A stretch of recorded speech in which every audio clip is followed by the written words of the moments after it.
আমাদের সবাই জানি যে আমাদের 6টা ঋতু আছে। এর মধ্যে কবি সাহিত্যিকদের কাছে বসন্ত ঋতুটা খুব একটা আলাদা গুরুত্বপূর্ণ ভূমিকা নিয়ে আসে। তার কারণ বসন্ত একদিকে যেমন ফুল ফোটাবার ঋতু, এবং এই ফুল কেবলমাত্র প্রকৃতির ফুল নয়, এই ফুল হচ্ছে আমাদের মনের ফুল, ভালোবাসার ফুল, একে অপরের কাছে যাওয়ার ফুল, একে অপরের মনের দুঃখ ভালোবাসা সবকিছু শেয়ার করার ফুল। তাই বলাই হয় মধুর বসন্ত এসেছে আমাদের মধুর মিলন ঘটাতে।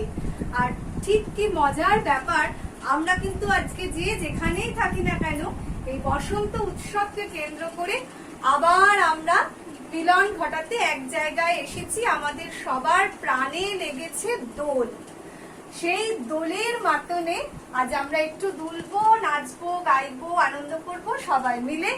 আর এইটা হচ্ছে আমার সব থেকে আদরের ভাইজি, এইটা হচ্ছে আমার একটা অংশ। আজকে আমি নিজেই আমার নিজের অংশকে দেখবো নতুন চোখে, নতুন নামে ডাকবে মরে। সেই নতুন নাম আজকে অনুষ্ঠানটা সম্পূর্ণ করছে।